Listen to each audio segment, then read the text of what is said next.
Ayat ini sambungan dari innallaha la yastahi ayyadriba masalan ma ba'udatan kama fawqa.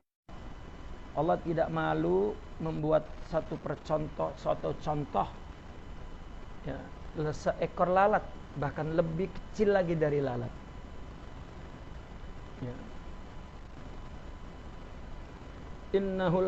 Annahul haq mir rabbihim, bahwasanya lalat itu hak mir rabbihim dari Allah.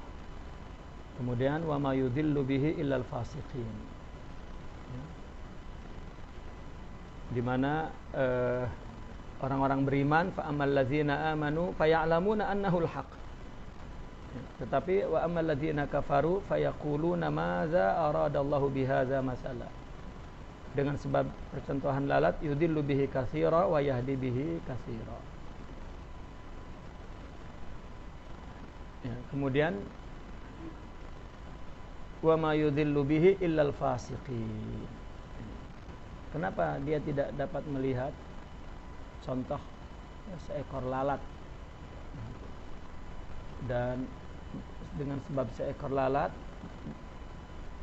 banyak menyesatkan orang, dan dinyatakan oleh Allah yang tersesat itu hanyalah orang-orang fasik. Orang-orang fasik.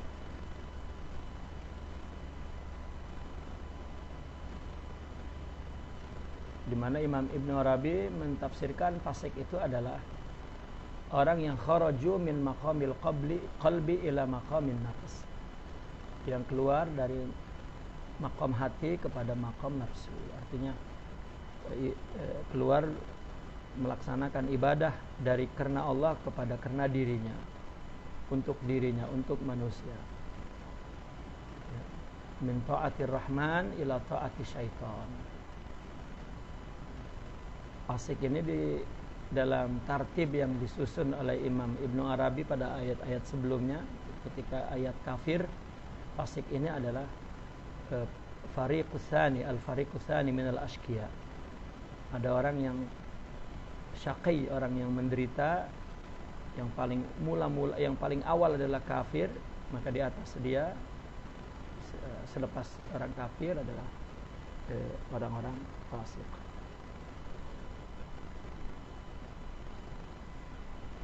Nah, maka ayat ini pun menerangkan bahwa orang fasik adalah orang yang memutuskan perjanjian kepada Allah setelah diperkuat perjanjian itu.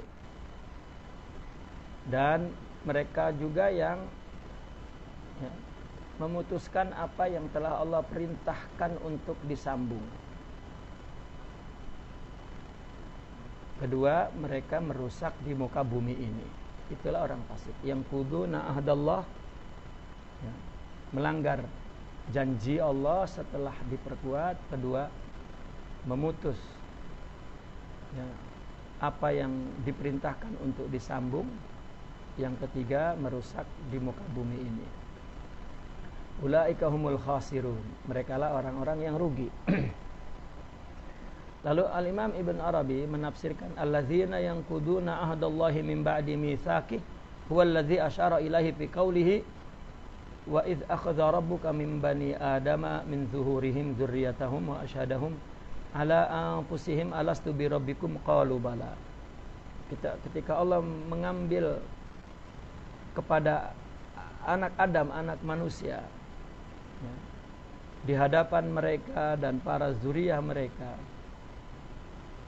kemudian Allah ambil persaksian mereka di atas diri mereka, yaitu persaksian alastu bi rabbikum, bukankah aku Tuhanmu. Ini adalah satu perjanjian, ya. Qalu bala. Nah, maka ketika lahir ke dunia, maka mereka memutus melanggar janji ini dan memutus apa yang Allah perintah untuk disambung dan merusak di muka bumi ini. Nah, melanggar perjanjian adalah perjanjian di zaman azali. Alastu bi rabbikum qalu bala. Wa qad warada fil hadis anna Allah ta'ala masaha dhuhra Adam biyadihi wa akhraja dzurriyyatahu minhu kahayatiz zur.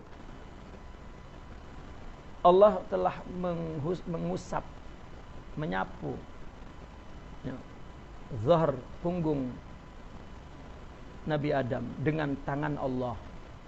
Kemudian Allah keluarkanlah zuriyahnya Adam daripada Adam itu seperti bentuk ya,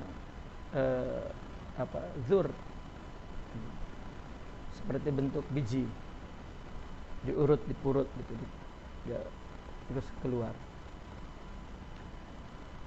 Al hadis fayadullahi huwa al aqlul aqdas. Maka Imam Ibnu Arabi di sini mentafsirkan bahwa Allah menghapus tubuh ya, belakang Adam dengan tangannya. Yad di sini adalah sebuah simbol daripada al-aqlul aqdas, akal yang suci. Memang istilah ini istilah falsafi, maka orang-orang sufi yang bicara tentang tasawuf seperti ini disebut tasawuf falsafi oleh orang akademis Islam. Ya. Kemudian warruhul awal, ya, dan ruh yang pertama allazi huwa ruhul alam al-musamma yaminur rahman. Nah, ruh yang pertama yaitu adalah ruh alam semesta ini yang dinamakan yaminur rahman, tangan kanan Rahman. Wa Adamu, dan kata Adam di situ huwa nafsun natiqah. Ya. Manusia maksudnya.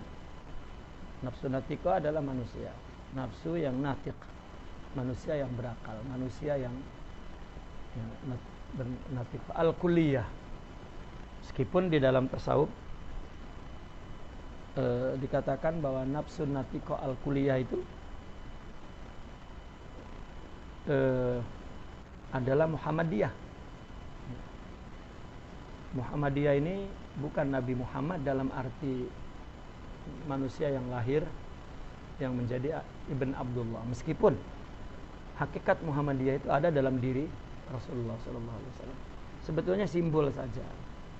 Misalnya ada kisah cinta Laila Majnun, maka kata Laila itu terus disebut sebagai kekasih. Padahal kekasihnya Maryam, tapi selalu dia kata Laila. Laila, Laila, Laila. Jadi maksudnya adalah Maryam. Orang sufi menyebut sifat mulia yang Allah berikan kepada manusia dengan jenama Muhammad. Kenapa? Ya karena sempena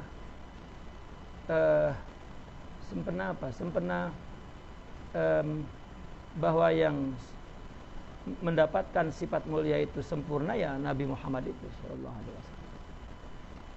Katakanlah dulu yang azan Nabi adalah Bilal. Sekarang semua muadzin Bilal. Artinya memang itu masalah bahasa. Jadi orang jangan takut ada Bilal ramai. Bilal padahal muadzin aja. Tapi disebutnya Bilal, Bilal, Bilal, Bilal. Bahkan saya melihat ada seorang di Cirebon itu yang disebut Mbah Fanani. Itu dari namanya Fanani, Fana, dan hidupnya fana. Ya.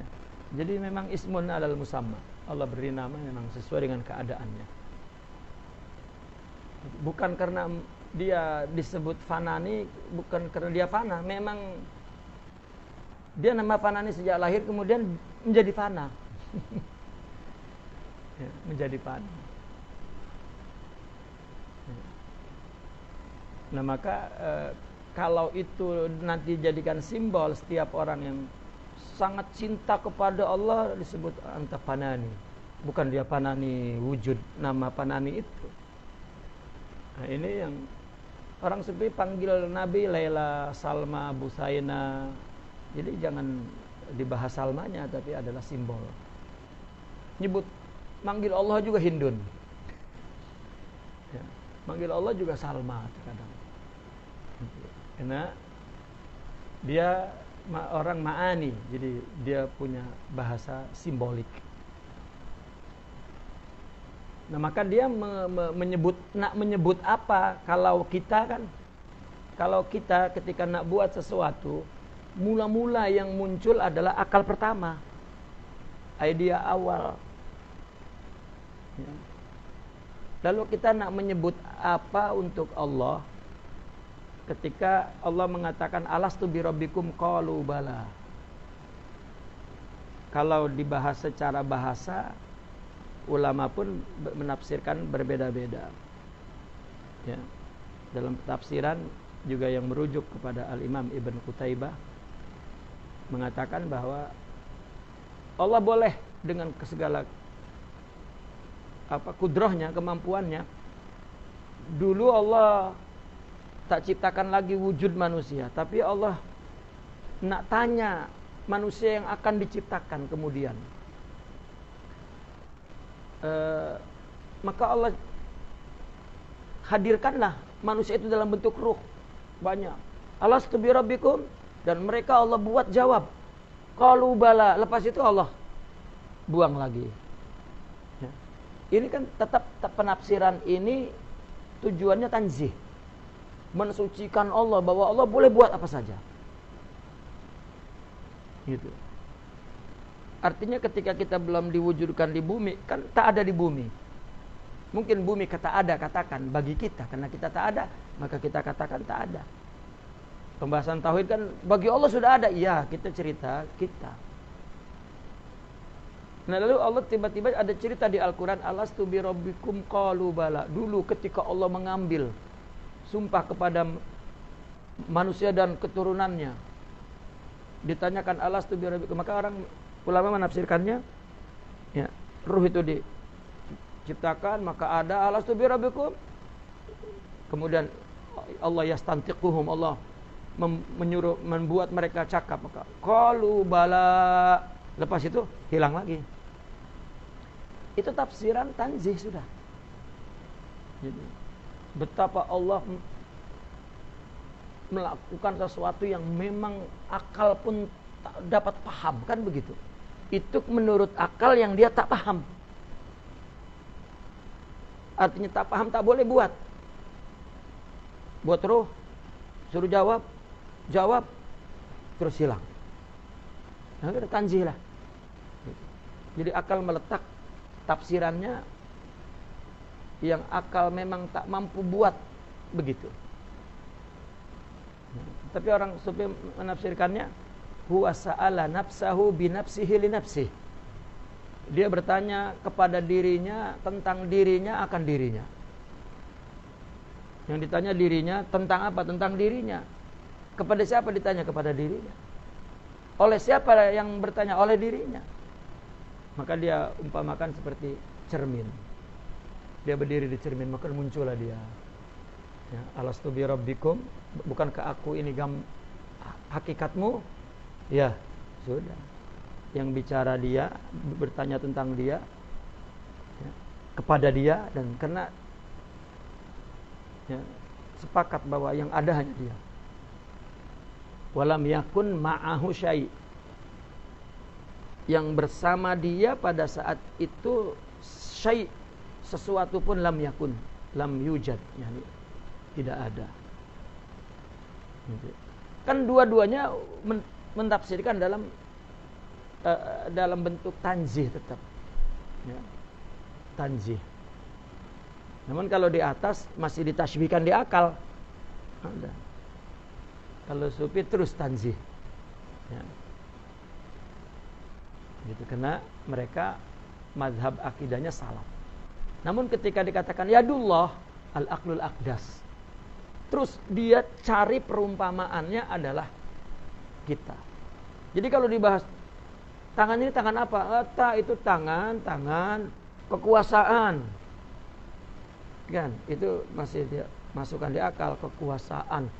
Akal boleh paham terus. Jadi ada makna Allah tuh di dalam akal, kekuasaan. Tangan Allah tangan lah, tapi bukan tangan macam inilah, tapi bukan macam ini juga. Ini kan makin pening. Gitu.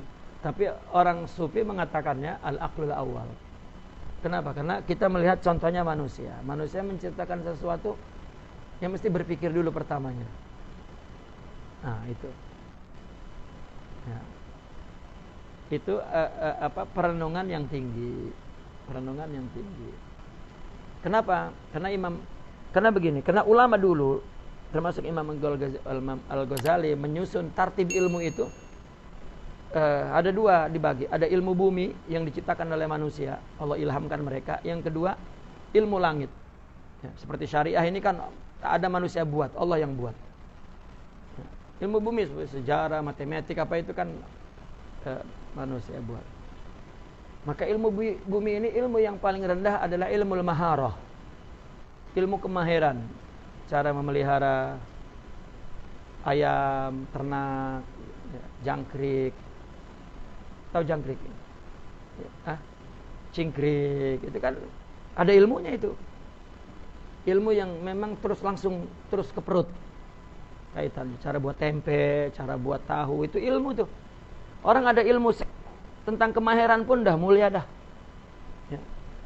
Tapi ada lagi ilmu yang lebih tinggi adalah ilmu sosial, sejarah, ilmu politik, ilmu ekonomi. Ya.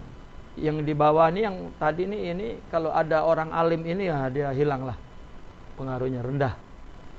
Ya. Dan ilmu yang paling tinggi lagi adalah ilmu filsafat. Karena itu renungan orang-orang ilmuwan, ya. Renungan yang betul-betul komprehensif, ya. Renungan betul-betul yang sempurna, memandang tentang makna kehidupan, makna keilmuan, makna itu ilmu filsafat yang paling tinggi. Ya. Ini orang-orang ilmuwan, ilmu alim sosial ini, sains apa semua di bawah orang filosof. Jika datang filosof, dia sudah tunduklah dengan orang filosof. Tetapi rupanya datang juga orang yang mempunyai ilmu yang dari langit. Itu tuan guru, ilmu, alim, ya, syaikh. Nah, ini filsafat pun duduk di bawah juga. Karena inilah ilmu yang bukan dia buat, tapi dia boleh paham ilmu yang dari langit. Itu ilmu syariah untuk mengatur tentang ibadah dan hukum hakam kehidupan. Dan ada yang lebih tinggi dari itu adalah ilmu hikmah, ilmu ma'rifah, syuhud, yang Allah berikan setelah hatinya syuhud. Nah, artinya orang sufi menggunakan terminologi syuhud dengan terminologi filsafat, karena ini ilmu yang di bumi yang paling tinggi. Jadi dia gunakanlah istilah ini. Gitu. Jadi bukan wah ini filsafat Allah. Bacalah sejarah filosof Islam. Imam Al-Ghazali menulis Ihya Ulumuddin. Itu sebetulnya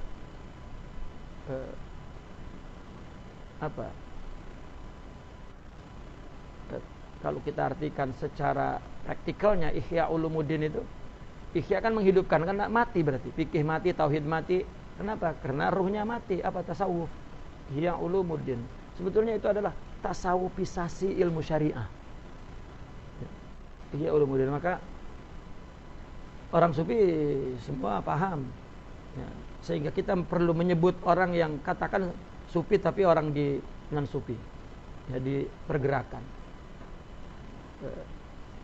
Said Hawa ketika dia menukil Ihya Ulumuddin, dia mengatakan tasawufuna ruhiyah. Tarbiyatu, akhirnya dikritik oleh orang pergerakan, ditulis tarbiyatuna ruhiyah.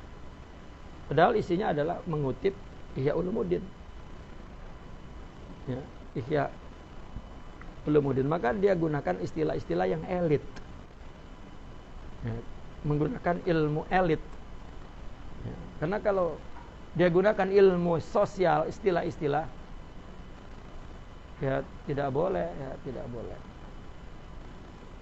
ya.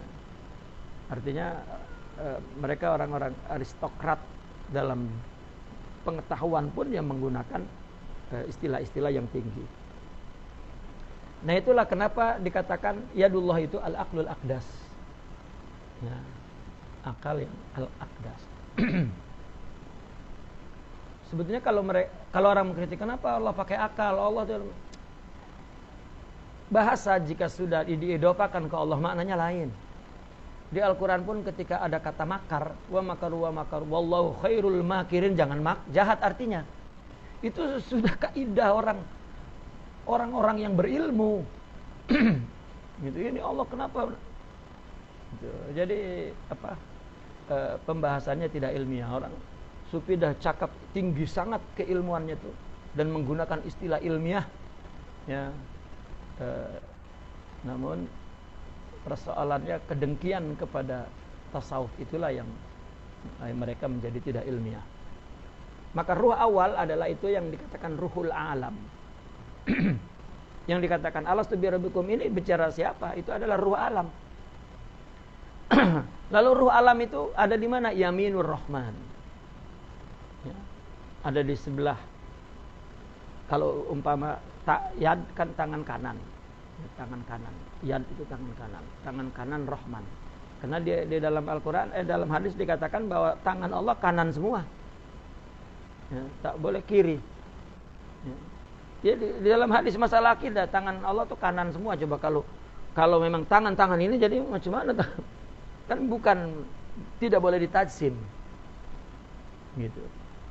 Ar-Rahmanir Rahim.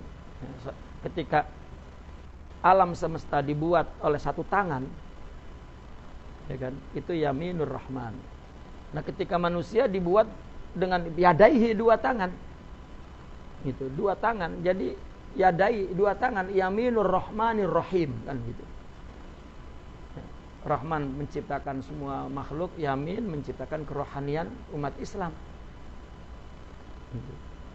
Nah, ini ketika dikatakan bahwa Zahara Adama biyadih, satu tangan, ini Yaminur Rahman. Ya. Kemudian wa Adamu nafsun natiqah, itulah manusia yang natik, al-kuliyah. Ya.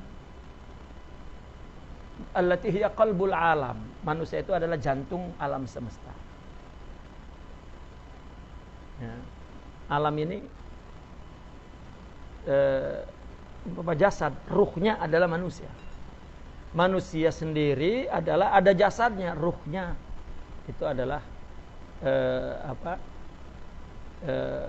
nur yang ada di dalam diri itu. Maka ruhnya mereka menyebut Muhammad. Ya, bukan Muhammad dalam sebutan nama zat tadi. Macam orang di masjid lah. Siapa Bilal? Itu Bilalnya Abdurrahman. Kenapa Bilal Abdurrahman? Nah, bukan Bilal, sahabat Bilal jadi tukang Bilal di masjid ini, tetapi makna Bilal itu sudah disematkan ke dia sebagai orang yang memiliki pekerjaan Bilal. Nah, ketika orang sufi menyebut Muhammad, bukan ada nabi di sini. Nah, ini kan ramai orang tersesat. Saya sering mendapatkan pembahasan Nur Muhammad, jadi di dalam diri dia Muhammad, jadi ada halusinasi. Jadi dia merasa ada dua orang. Terkadang katanya Muhammad yang di dalam tuh saya suruh keluar dan saya dialog. Itu ya semakin gila sudah. Ya bukan gila, sebetulnya mula-mulanya bodoh. Ya. Habis bodoh sesat, habis sesat jadi gila. Jadi mereka tidak mengerti itu simbolik. Ya, itu simbolik. Wa mashuhu zahrahu, makna menghapus zahirnya, ta'sirul aqli fiha, itu pengaruh akal ke dalam zahir itu. Wa tanwiruhu iyaha, dan menyinarinya, binurihi dengan nurnya, bil ittisali ruhani, dengan ittisal ruhani. Jadi tangan kanan Allah, ya, Yaminur Rahman, itu kemudian memberikan nur kepada nafsun natiqah. Ya, itu yang disebut Muhammad. Alam ini jantungnya manusia, manusia jantungnya. Artinya ya silakanlah dicari pembahasan tentang kiamat. baca semua ulama mufassirin tentang kiamat, misalnya ulama mutakallimin tentang kiamat, ulama sufi tentang kiamat, atau orang filosof lah tentang kiamat. Meskipun dengan ayat lafal yang berbeda, tetapi inti pemahamannya adalah kiamat itu terjadi ketika manusia akan dipindahkan ke alam lain, alam akhirat, bukan alam dunia. Mananya kita jangan pergi sangat ke yang gaib itu. Kita lihat saja Allah telah membuat misil contoh di dunia ini. Ini rumah kalau tak ada penghuninya hancur. Jadi bukan rumah nadi hancur, tapi penghuninya yang nadi angkat. Jadi jangan Allah mau hancurkan. Tidak, ini nggak dicabut. Nah, ruh kalau dicabut, jasad itu tak ada guna. Manusia pun kalau dicabut dari muka bumi ini hancur. Gitu. Jadi orang sufi memberikan, sudah ini aja yang paling dekat dengan akal ini. Jangan pergi kemana-mana. Ini sudah suratuh. Ya, sudah suratul Rahman. Jadi ketika Al-Quran bicara tentang alam, itu adalah makna lafzinya. Adapun isyarat daripada itu adalah makna untuk manusia. Itu sebab dia mengatakan ini mikrokosmik, itu mikrokosmik, ini makrokosmik. Nah, alam semesta adalah alam yang makro, manusia adalah yang mikro. Nah, atau alam kecil ini alam besar. Maka ketika Allah cerita alam, isyaratnya juga cerita manusia. Itu manhajnya orang sufi. Jadi orang menafsirkan alam, sementara dia asik menafsirkan manusia. Nanti kiamat, kita pun punya kiamat. Kita mati, kiamat kita. Adapun kiamat alam adalah ketika semua manusia dicabut. Kalau kiamat kita, ruh kita dicabut. Nah, maka kita hidup karena ada ruh. Ya, maka ruh itu mesti ada sifat Muhammad. Ya, agar hidup. Paham? Wa ikhraju dzurriyyatihi minhu, adapun dikeluarkannya zuriyahnya dari Adam, ijadun nufusis sakhsiyah al-juz'iyah allati kanat fihal quwwah. Ya, diwujudkannya jiwa-jiwa budak tak pandai. Diwujudkannya jiwa-jiwa ya sakhsiyah yang juz'i, yang kecil-kecil tuh, yang di dalamnya terdapat ya, artinya yang sebenarnya. Ikhrajuha ilal fi'il, dikeluarkan kepada fi'il, artinya betul-betul dikeluarkan. Ya. Wa ahdullahi ilaihim, adapun janji Allah biqaulihi alastu bi rabbikum. Alastu bi rabbikum bukan satu dialog. Ya. Tetapi ida'u ilmi tauhid fi zawatihim wa misaqu dzalikal ahdi. Ya. Tetapi adalah apa ida itu? Penyimpanan, peletakan ilmu tauhid di dalam zat-zat manusia. Dan juga diletakkannya janji kepada tauhid itu. Wa misaqu dzalikal ahd. yakni raqzu adillati tauhid, raqaza adillata tauhid fi ukulihim, ditancapkan dalil-dalil tauhid di dalam ukul mereka. Wa ilzamu dzalikal ilmi iyyahum, dan diilzamkan, dilazimkan, ditetapkan ilmu itu kepada mereka. Wa ja'alahu min lawazimi dzatiyya lahum, maka dijadikan sebagai kelaziman zat diri mereka. Jadi orang sufi nak bicara dengan pembicaraan, jangankan kepada tasbih tajsim, ke tasbih akal pun tak. Seperti misalnya Allah mengambil janji Adam dan anak cucunya, lalu Allah tanya alastu bi rabbikum qalu bala. Tafsiran yang akli kan dia akan bagi kepada akal untuk paham. Yaitu apa? Ruh dikumpulkan lalu ditanya alastu bi rabbikum, lalu Allah buat bicara, dia qalu bala, lepas itu dibuang lagi, dihilangkan lagi. Ya, akal itulah yang bisa diserap oleh akal. Tetapi orang sufi dia coba untuk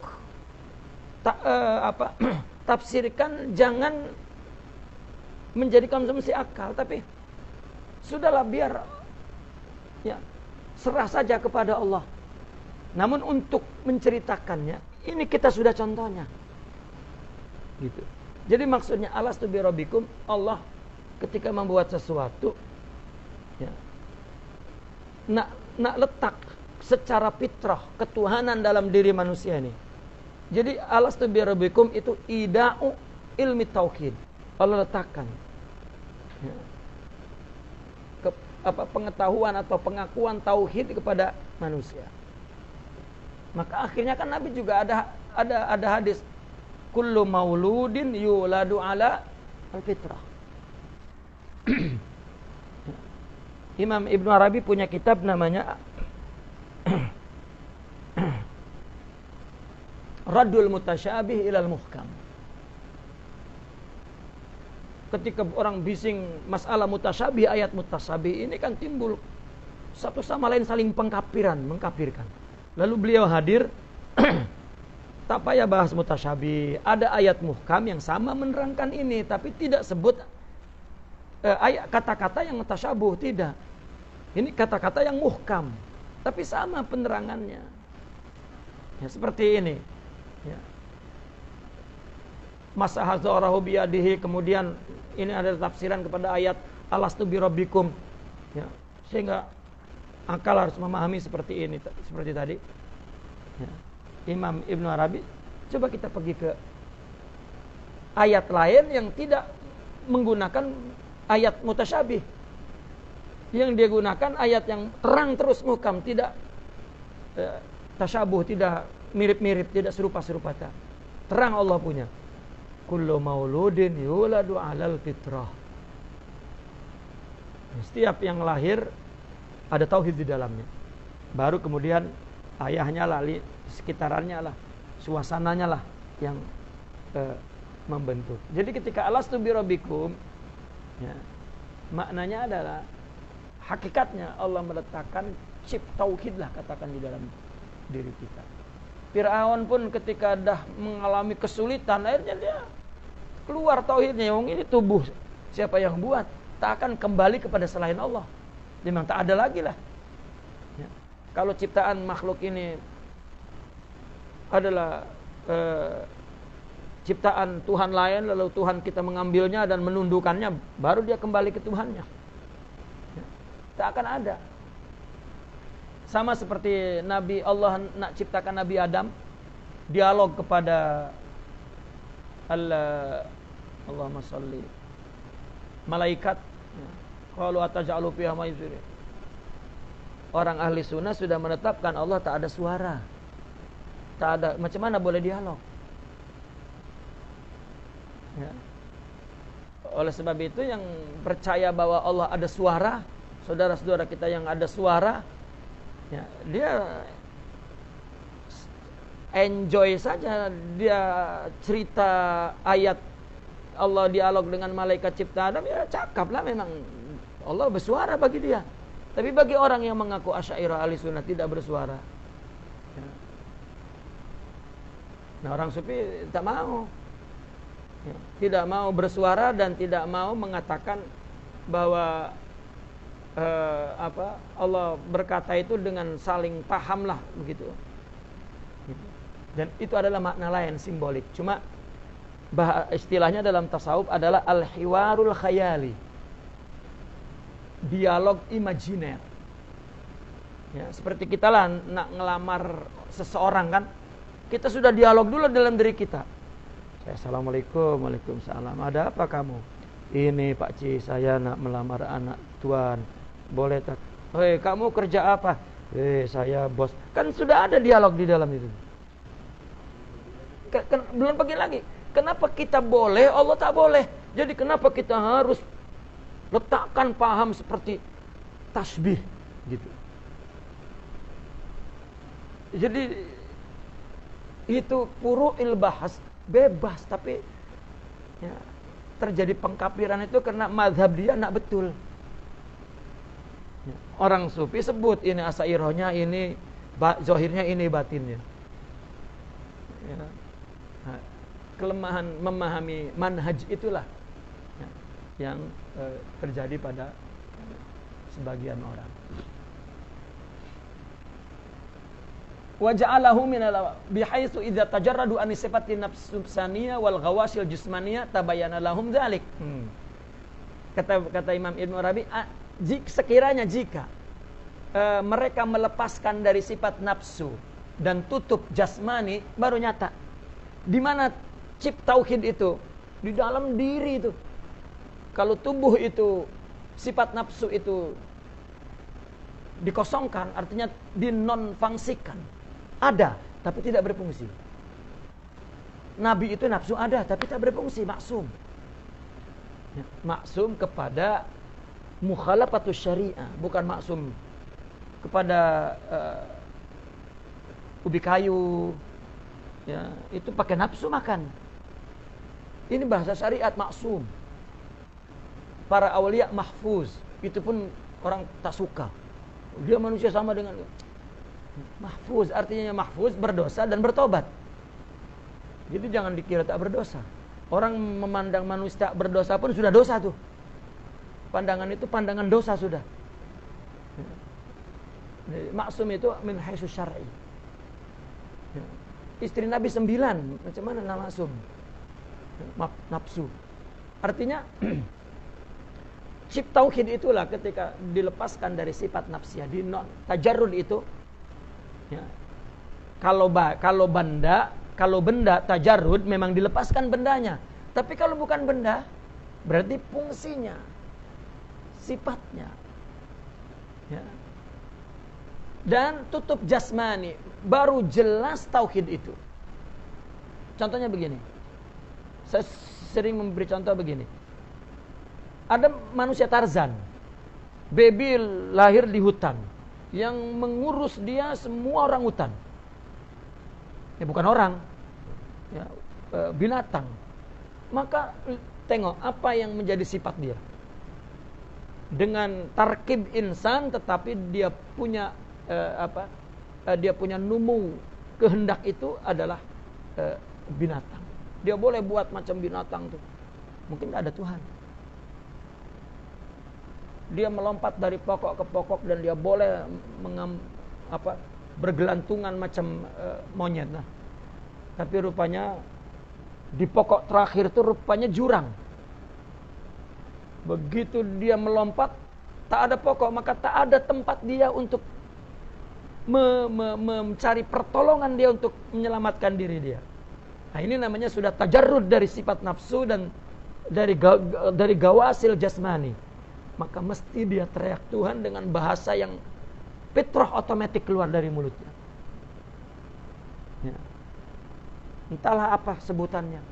Kalau bagi dia Tuhan itu adalah gajah besar, maka dia akan sebut ayat kata-katanya gajah besar. Ini simbol. Itu sebab bahasa dikatakan lugha. Lugha itu laghaw, kosong. Yang paling penting maknanya. Jadi orang bising tentang laghaw itulah. Ya. Dan orang sufi suka membuat laghaw-laghaw. Karena maknanya tak ada pada anda. Itu sebab kata mereka, kalau kamu tak paham, tanya aku. Kalau aku tak ada, nanti pun ada orang seperti aku, tanya dia. Karena hakikat itu satu. Ya. Dulu zaman Firaun ada orang pakar cinta. Sekarang pun ada, karena cinta bukan jasad, tapi ruh. Baik. Wan kashafa alaihim azharu syai'in wa abyanu. Allah. Huwa ishad wa huwa ishaduhum ala anfusihim. Kalau sudah dilepaskan orang dari sifat nufsani, akan tersingkap sesuatu yang paling zahir dan paling nyata. Ya, itu sebab dalam tasawuf mujahadatun nafas itu sebetulnya untuk menonfungsikan sifat nafsu. Ya. Dan mengangkat ghawasil jasmani. Karena kalau sudah difungsikan, diangkat fungsinya, maka dia akan tidak melihat yang paling nyata dia lihat adalah Allah. Ya. Itu sebab tajuk tasawuf itu tazkiyatun nafas, mujahadatun nafas. Ya. Kalau boleh kita artikan dengan orang Indonesia lah ya, orang Indonesia mengartikannya menonfungsikan sifat nafsu, tak berfungsi dalam urusan ubudiyah dan kehidupan. Dia berbuat untuk Allah saja. Itu tak boleh kalau fisik, mesti rohani. Nah, rohani itulah yang dimaksud chip tauhid tadi. Itulah alastu bi rabbikum. Sudah punya tuh, lepas dibungkus jasad, orang ikut jasad, ikut nafsu. Nah, kalau dilawan lagi nafsunya dirinya, maka rohnya hidup lagi. Ya, itu konsep Imam Abdul Ghani An-Nabulsi dalam kitab Miftah An-Naqsabandi. Beliau Naqsabandi. Kata beliau sebetulnya syuhud itu sudah ada di dalam, cuman tertutup dengan adatul jisim wa nafs gitu. Jadi ketika orang disuruh menyebut lidahnya Allah, Allah, Allah, Allah, sebetulnya dia nak tembusi hijab itu. Begitu sudah bolong, sudah tak perlu lidah-lidah itu letih-letih berfikir-fikir untuk ingat Allah. Sudah mengalir ingat itu sendiri, sebutan itu sendiri dari hati. Karena itu memang alastu bi rabbikum qalu bala. Kita dari kecil hidup dengan jasmani itu sampai besar. Ilmu, beramal semua dengan jasmani. Jadi itulah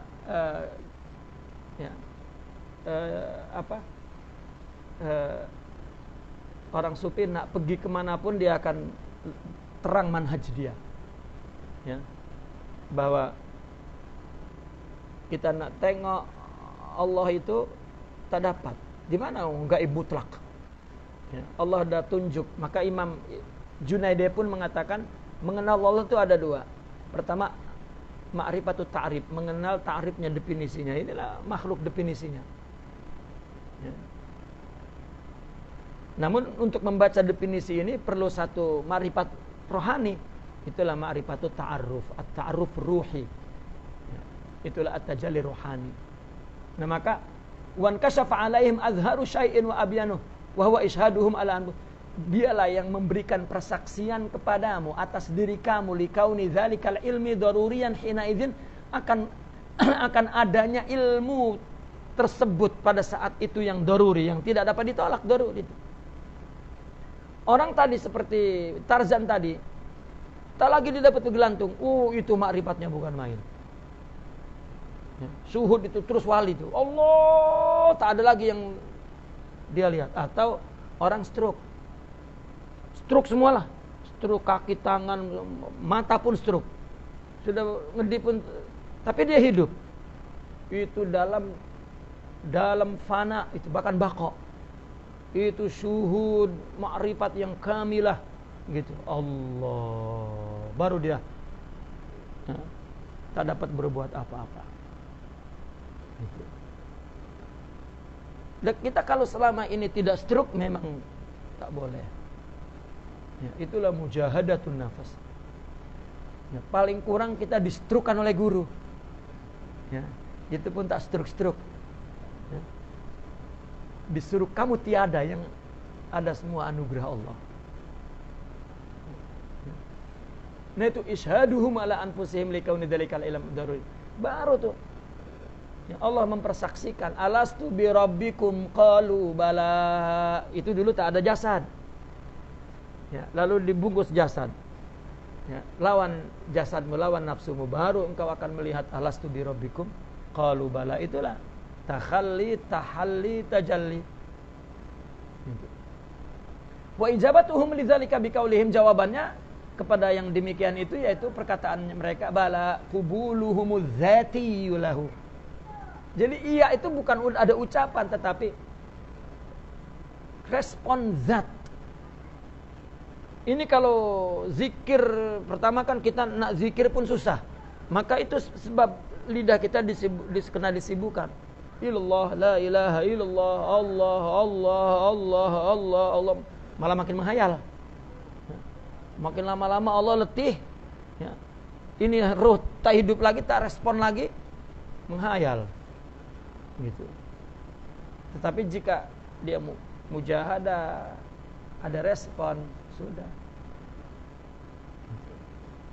Mula-mula disebut asyuhudul qalbi. Ya. Apabila suhudul qalbi baru syuhudul ayani. Dia tengok orang pun, orang itu berbuat baik, berbuat buruk, tidak ada yang paling nyata, paling ada, paling zahir Allah. Ya, kamu tak ada. Kalau tak begitu, para nabi tak mampu memaafkan orang yang paling jahat dengan dia. Kita ini terbayang-bayang orang mulut berkata kepada kita menghina, jahat, itu bukan hanya kata-katanya sakit di hati, mulutnya pun terbayang-bayang. Ya, disebabkan dia ada. Ini orang paham. Kalau sudah tiada baru, ini dia pikirkan bahwa dia tak ada, aku tak ada, aku tak ada. Makin ada lah. Ya. Sesuatu yang hakikatnya tidak ada, dia tiadakan, berarti dia sebenarnya menganggap ada. Semakin ada. Itu karena tidak memahami ayat orang sufi. Baik. Wa naqdu dzalikal ahad. Lalu apa yang dimaksud?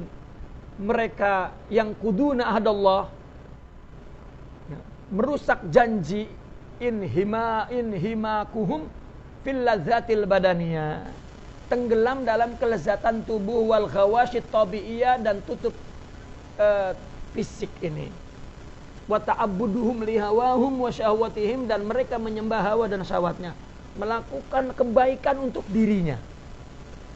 Itulah akhlak buruk, riya, sum'ah, takabur, hasud, dan itu. Ini sifat tubuh.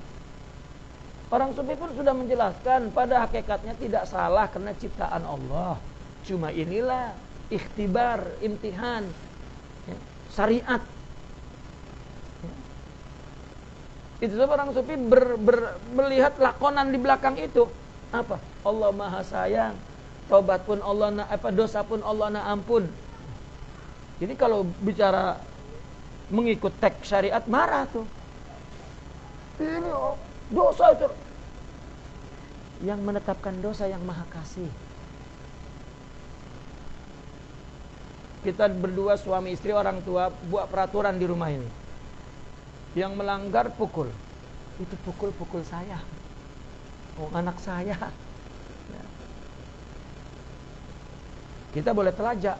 Pukul betul. Itu pun menyesalnya bukan main. Allahu Akbar, Ar-Rahmanur Rahim, Ar-Rauful Karim, Al-Wadud. Allah. Ya. Bagaimana ada orang membenci orang? Lah kan karena tak ada wadud.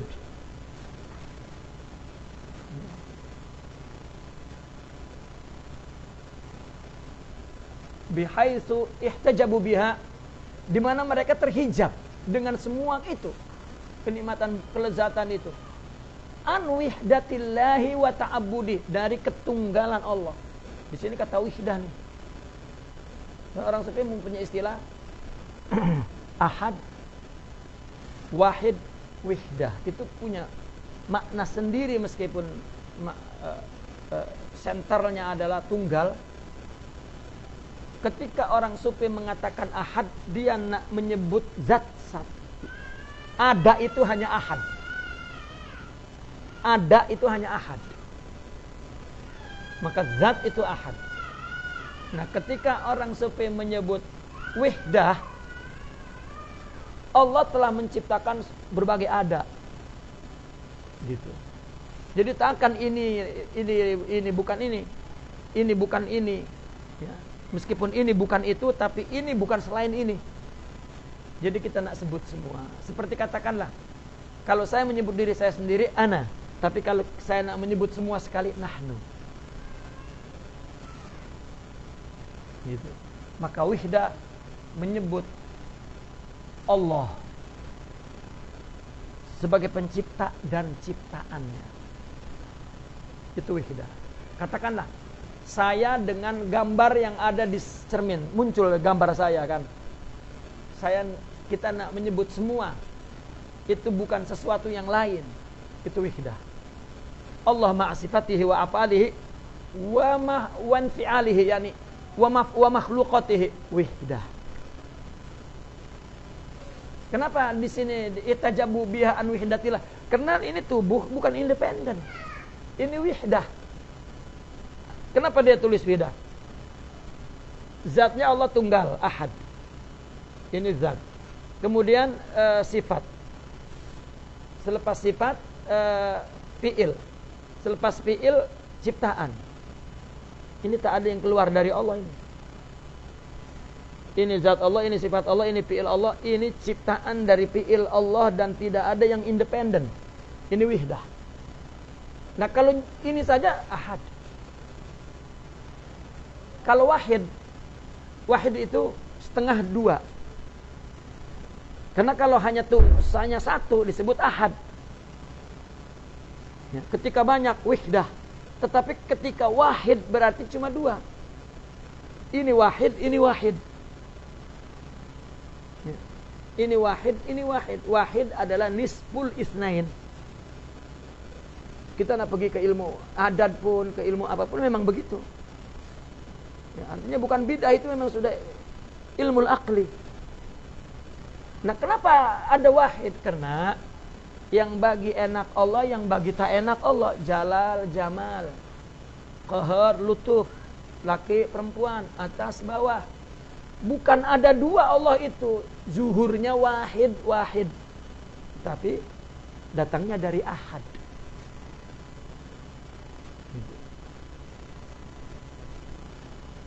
Jadi mereka punya manhaj sangat rapi dan punya argumentasi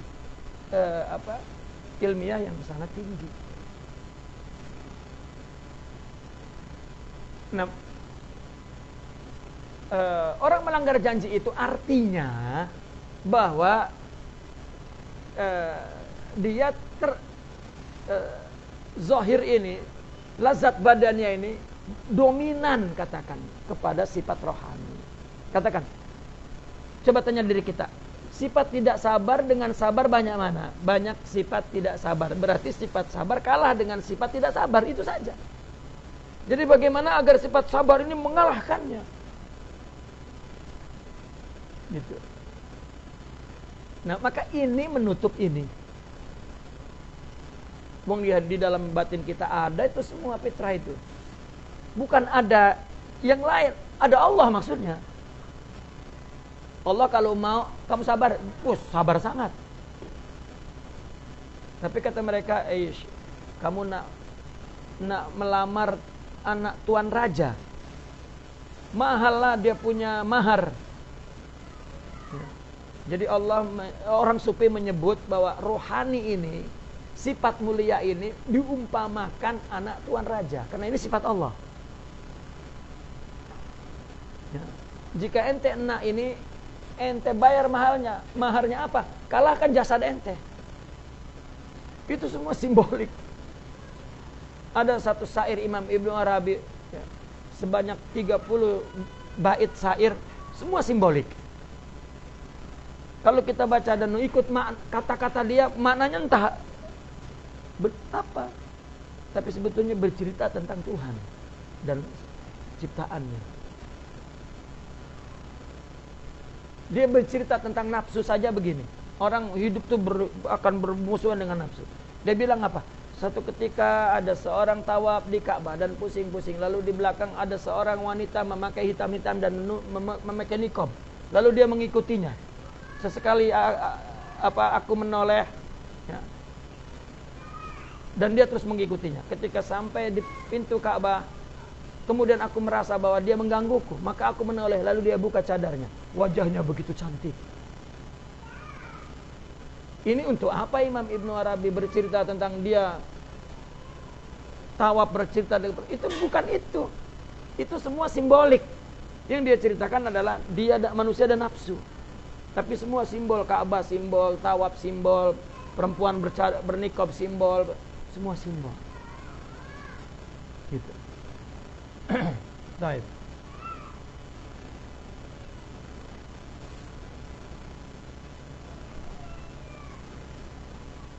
Nah, arti mereka melanggar janji, ihtajabu biha an wihdatillahi wa ta'abbudih wa qata'uhum ma amarallahu biwaslihi iraduhum. Lalu kenapa mereka memutuskan apa yang Allah perintah untuk disambung? Iraduhum an ittisalir ruhil qudus al-mabadi Al-aliyah wal arwah samawiyati allati hiyal malaul a'la. Artinya dia berpaling untuk menghubungkan ruh kudus dan mabna-mabna aliyah, ya, sifat-sifat yang luhur, dan ruh as-samawiyah, ruh langit, allati hiyal malaul a'la, yang mana dia adalah al-malaul a'la. Artinya orang-orang yang tinggi, arwah maksudnya. Gitu. Nah, kita ini tidak mau kalau secara realnya berkudwah, tidak mau bersuhbah, tidak mau menghidupkan rohani. Begitu. Wasukanul hadratil ilahiyah min ahlil jabarut wal malakut, dan penduduk hadrah ilahiyah dari orang dari penghuni jabarut dan malakut. Coba ini kan seolah-olah ada penghuni jabarut, penghuni malakut, ini simbol aja. Ya. Maksudnya adalah sifat-sifat rohani, akhlak. Itu penduduk hadrah ilahiyah dari ahli jabarut wal malakut. Gitu. Alladzina yujanisuhum bidzawatihim wa sifatihim, yang mereka hubungkan, ya, yujanisuhum artinya menjalas janas, ya, barang siapa yang bersama maka akan serupa, ya, yang mereka sambungkan dalam kepada sama jenis mereka dengan zat dan sifat mereka. Wahum ahlu qarabatihimil haqiqah, dan mereka lah orang yang secara hakikat dekat kepada Allah, para aulia. Itu maksudnya mereka tidak memutus yang perlu disambung. Ya. Kita ruhnya ini tidak punya, kita sudah kalah dengan jasad kita. Nak sambung kepada ruh itu, ruh di dalam ini, ya bukan kepada kemana, tak ada. Ya kepada orang yang bersambung ruhnya itu. Dengan kita menyambung maka bersambung ke sana, bukan bersambung ke dia. Ya. Katakanlah matahari di atas, bilangan rumah ini banyak, rumah kita gelap, tengok rumah sebelah terang. Nah, karena kita memutus apa yang ada pada mereka, buka saja tingkap kita, pintu kita, maka sinar dia tuh memancar ke sini. Ya, itu sinar dari langit. Gitu. Kalau tafsiran yang ra'i, dia memutus perintah untuk silaturahmi, perintah untuk ukhuwah, perintah itu zahirnya, pada hakikatnya ya begitu. Orang tak mampu bersama melakukan sesuatu, berkhidmat kepada Allah melalui perintahnya. Orang berbuat baik kepada istrinya, suaminya, anaknya, semua manusia. Kalau ininya memang putus dengan rohani itu, memang tidak dapat berbuat apa-apa. Ya. Itu baju zahirnya seperti itu. Maka ada orang sufi mengatakan, kalau Islam itu umpama pakaian, Al-Quran pun mengumpamakan itu. Ya. Maka pakaian yang paling cocok dengan fitrah kerohanian ini adalah Islam. Ya. Maka dakwah orang sufi itu dengan pendekatan. Misalnya, fuqaha datang perempuan tak bertudung, dia tak akan terima. Pakai tudung dulu baru masuk ke aku. Dia memang penerangan dia, ilmu dia, dakwah dia kepada zahir. Orang sufi tak. Ya. Saya tengok seorang murabbi duduk, tiba-tiba ada perempuan tak pakai tudung, malu di sana. Dipanggil dia. Suruh duduk depan. Berhampiran pula dengan dia, bincang. Seminggu kemudian dia pakai tudung, atas pilihan hatinya sendiri. Ini manhaj. Gitu. Ya.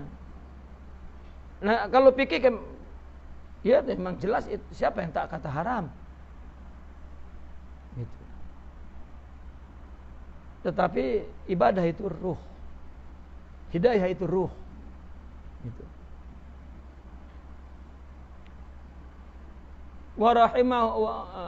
wa rahmuhumuz zahir al-ma'mur biwaslihi haqiqatan bitawajjuhihim ilal alami sufli wa mahabbatuhum lil jawahiril fasiqah al muslimah wa ishkuhum wa saqfuhum bil umuril khasis al faniyah.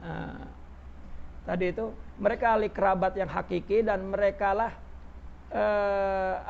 rahimnya yang zahir itu yang diperintahkan untuk disambung secara hakikat. Kenapa? Karena mereka tawajuh kepada alam bawah ya, dan cinta kepada jawahir fasiqah al muslimah ya, kalau itu jawahir artinya sifat-sifat lah yang fasik yang muslim, dan mereka asyik cinta dengan perkara yang rendah yang fana. Walihadza qala alaihi salatu wassalam, oleh karena itu Nabi bersabda, innallaha yuhibbu ma'alil umur wa asyrafaha wa yabghudu safasifaha. Allah suka kepada perkara-perkara yang luhur dan mulia dan tidak suka yang rendah ya, ini jasad rendah, rohani adalah tinggi.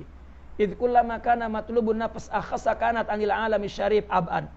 Karena ketika yang dicari ketika yang dicari nafsu itu akhas lebih rendah, maka alam yang syarif yang mulia rohani itu abad jauh ya. Durubun nasi usyaqun duruba fa aqdaruhum asyaquhum juyuba asyaquhum juyuba. Manusia dalam cinta itu bermacam-macam ya. Maka yang paling agdar, yang paling khianat adalah yang juyubnya paling paling robek ya. Juyubnya paling robek, itu agdaruhum ya. Durubun nasi usyaqun duruba, artinya durub itu anwa, yani anwa'un nas ya. Duruban fil usyaq, yani dalam cinta macam-macam. Yang paling khianat cintanya adalah orang yang paling merobek juyub. Artinya merobek juyub itu khianat ya, yang khianat kepada Allah. Jadi cinta yang paling buruk adalah cinta kepada hawa nafsu, kehidupan dunia dan sebagainya, itu aghdar ya. Sudah alastu bi rabbikum qalu bala, ternyata khianat. Wa qad marra tafsirul ifsad fil ard wal khusran alladhi huwa tadyi'ul jauharin nurani al baqi li ajli zulmanil fani. Dan telah lepas ya, tafsiran merusak di muka bumi itu apa? Adalah kerugian yang kerugian apa? Kerugian yang huwa tadyi'ul jauharin nurani, menyia-nyiakan mutiara nur, akhlakul karimah, hidayah ruhiyah ya, yang baqa untuk zulmani fani, untuk kegelapan yang fana, artinya untuk kehidupan jasad. Jadi intinya dari awal dan akhir, orang yang merusak janji yang telah diperkuat adalah janji untuk mengembalikan rohani, tetapi dia terperangkap dengan kehidupan nafsu dan jasad. Lalu memutuskan yang diperintahkan untuk disambung, tidak menyambungkan rohani itu ya. Lalu merusak. Nah, merusak di situ adalah tadyi'ul jauh, menyia-nyiakan kerohanian itu. Agama ada, anbiya ada, aulia ada, apa semua, tapi dia memilih berbuat baik, hidup untuk dirinya, bukan untuk Allah ya. Kaifa takfuruna billahi naqifuna walhamdulillah. Al-Fatihah.